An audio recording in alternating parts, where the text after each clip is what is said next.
Daf Yomi, Tractate Bava Batra, page 20b, part 2, with the words Ves Tanur. The Mishnah teaches, and there must be a distance of 3 handbreadths from the protruding base of an oven until the wall, which is 4 handbreadths from the narrow upper rim of the oven. Abaye said, learn from the Mishnah that the base of an oven is a handbreadth wider than its rim. The practical difference of this observation is with respect to buying and selling. In other words, a buyer should know that this is the proper ratio for the dimensions of an oven. New Mishnah. The Mishnah says a person may not set up an oven inside a house unless there is space 4 cubits high above it, meaning between the top of the oven and the ceiling, to avoid burning the ceiling, which serves as the floor of the residence above.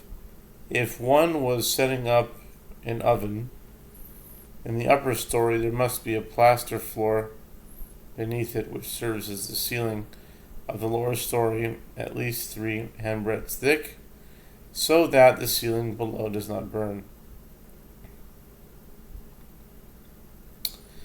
And in the case of a stove, the plaster floor must be at least 1 handbreadth thick.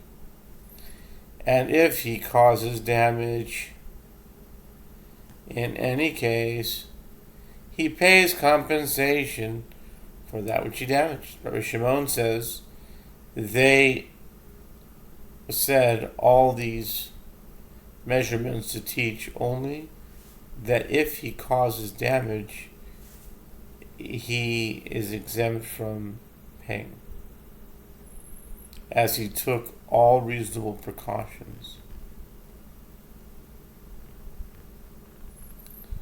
The Mishnah teaches that a person may not open a bakery or a dye shop beneath the storeroom of another, and he may not establish a cattle barn there, as these produce heat, smoke, and odors which rise and damage the items in the storeroom.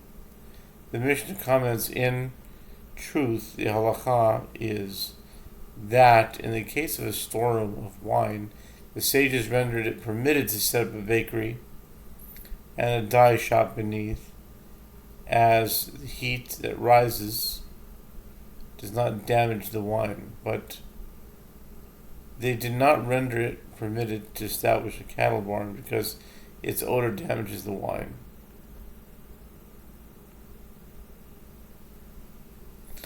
Gemara, the Talmud asks, but isn't it taught in the Braita that in the case of an oven, the plaster floor must be 4 handbreadths thick, and with regard to a stove, it must be 3?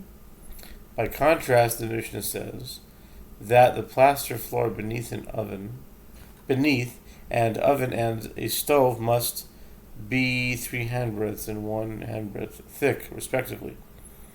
Abaye said, when that Braita is taught, it is with regard to ovens and stoves of bakers. Since they bake all day long, their implements get very hot.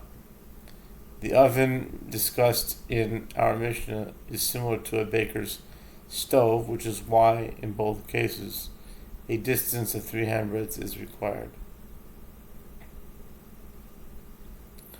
The Mishnah teaches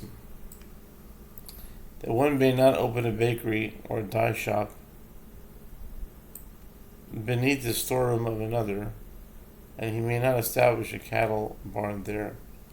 A sage taught, if the cattle barn preceded the storeroom, it is permitted. In other words, the barn owner is not required to move it.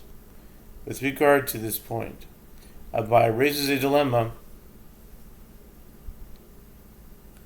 If he cleaned and sprinkled the area, Abaye raises a dilemma. If he cleaned and sprinkled the area, He prepared it for use as a storeroom, but he has not yet filled it. What is the halacha? Is it considered a storeroom already, and therefore others may no longer put cattle barn beneath it? Or perhaps the halacha is, as long as it is empty, he cannot prevent others from establishing a cattle barn if he cleaned and sprinkled the area.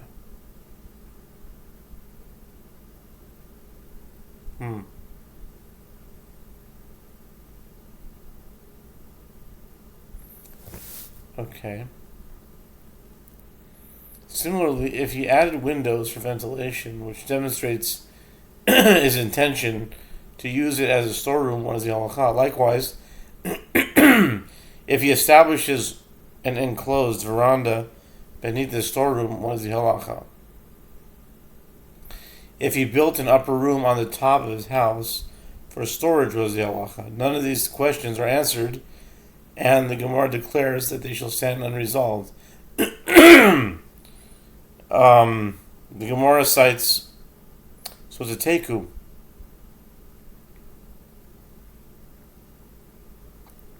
So it's a teku for these cases, which would be the 154th teku in Shas. And then, immediately afterwards, Rav Huna Berei Rav Yehoshua asks another question, which results in teku. Rav Huna. So it's interesting that that we look at these tekus, and some of them are multiple cases and sets of cases, like a set of 3 or 4 different questions, and that's one teku. So the person who categorized these tekus, I guess he considered only the time that it says the word teku, that's a teku, even if that teku represents 3 or 4 different questions. So I think it's just every word teku. So someone wrote a book called Teku that catalogs all the tekus in Shas.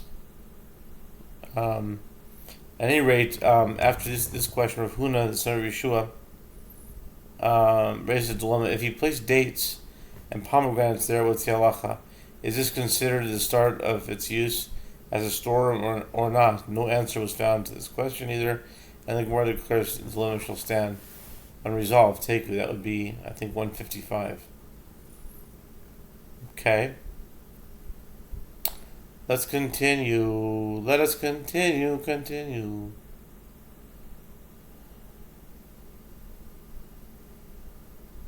So we're getting close.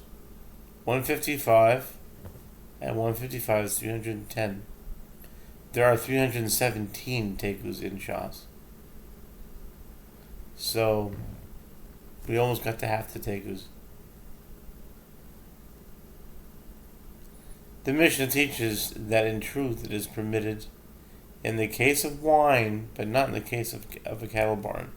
The Gemara states that a sage taught they permitted in the case of wine because the heat and the smoke improve the wine, but they did not permit one to establish a cattle barn because a barn creates a bad odor.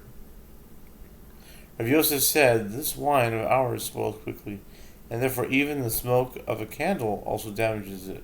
Rav Sheshet said, "And alfalfa is considered like a cattle barn in this regard because it rots over time and creates a foul odor." Mishnah: if a resident wants to open a store in his courtyard, it's a new Mishnah. If a resident wants to open a store in his courtyard, his neighbor can protest to prevent him from doing so and say to him, "I am unable to sleep due to the sound of people entering the store and the sound of people exiting, but one may fashion utensils in his house and go out and sell them in the market, despite the fact that he is not allowed to set up a store in the courtyard, and the neighbor cannot protest against him doing so and say to him, 'I am unable to sleep due to the sound of the hammer you use to fashion utensils,' nor can he say, 'I cannot sleep due to the sound of the mill that you use to grind, nor can he say, I cannot sleep due to the sound of the children. It is permitted for one to make reasonable use of his own home. The